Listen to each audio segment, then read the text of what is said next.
Assalamualaikum warahmatullahi wabarakatuh. Waalaikumsalam.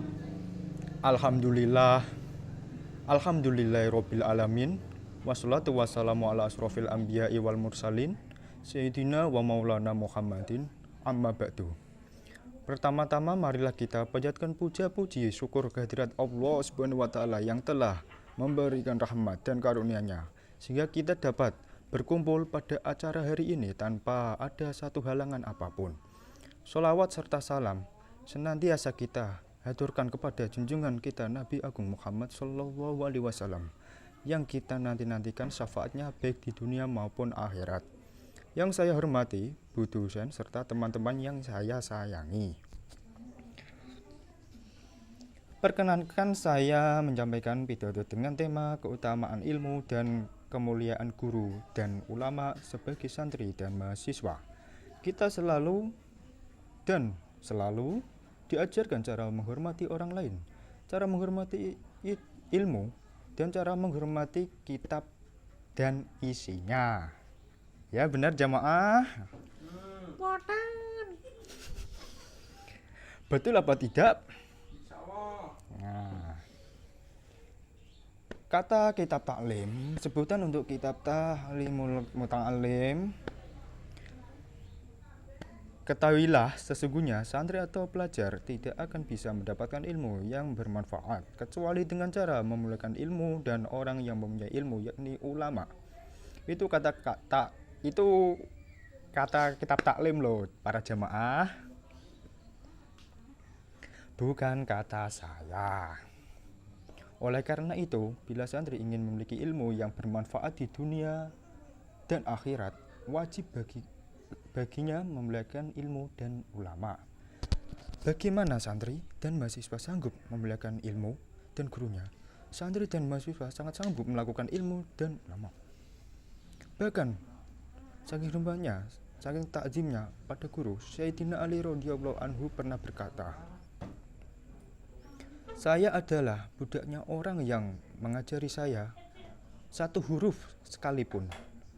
Jadi saya terserah dia apakah mau menjadikanku atau mendekatiku."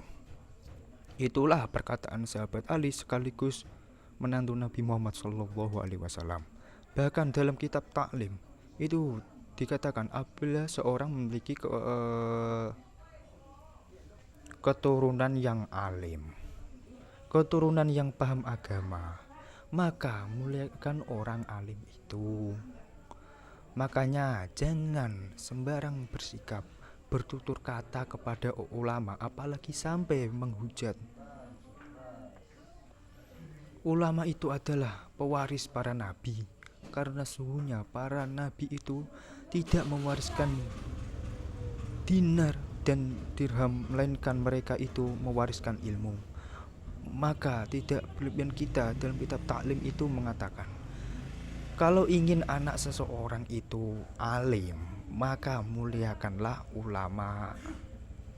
Dalam hadis yang lain, Rasulullah pernah bersabda, muliakanlah ulama, karena ulama adalah pewaris para nabi. Barang siapa memuliakan ulama, maka sungguh ia memuliakan Allah dan Rasulnya. Hadis riwayat Imam At-Tabrani. Para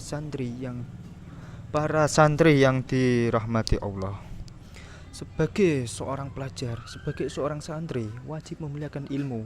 Bagaimana bisa seorang mendapatkan ilmu yang bermanfaat kalau tidak mampu memuliakan ilmu? Bagaimana ia bisa mendapatkan seorang kasih idaman hati kalau ia dapat mampu memahami kesukaannya? Ibarat Anda ingin mendapatkan cinta dari seorang wanita, pujaannya, maka terlebih dahulu Anda memahami apa yang menjadi kesukaannya. Betul apa tidak? Ya, begitu juga dalam hal mencintai ilmu. Seorang harus paham apa yang disukai ilmu. Dalam kitab taklim dijelaskan, apabila seorang hendak mengambil kitab, sebaiknya harus dalam keadaan suci. Mengapa demikian? Karena ilmu dapat diciptakan Allah Subhanahu wa taala dari cahaya, dan wudhu juga merupakan nur cahaya. Jadi barang siapa yang belajar dalam keadaan punya wudhu, insya Allah ilmunya akan berkah dan bermanfaat. Kalau seorang santri atau pelajar ingin mendapatkan ilmu yang manfaat, ilmu yang berkah, maka ia harus sanggup memuliakan ilmunya, memuliakan gurunya, dan memuliakan ulama. Ketiga ini wajib hukumnya bagi santri, tidak boleh tidak. Dan jangan lupa mencari ilmu walaupun negeri Cina.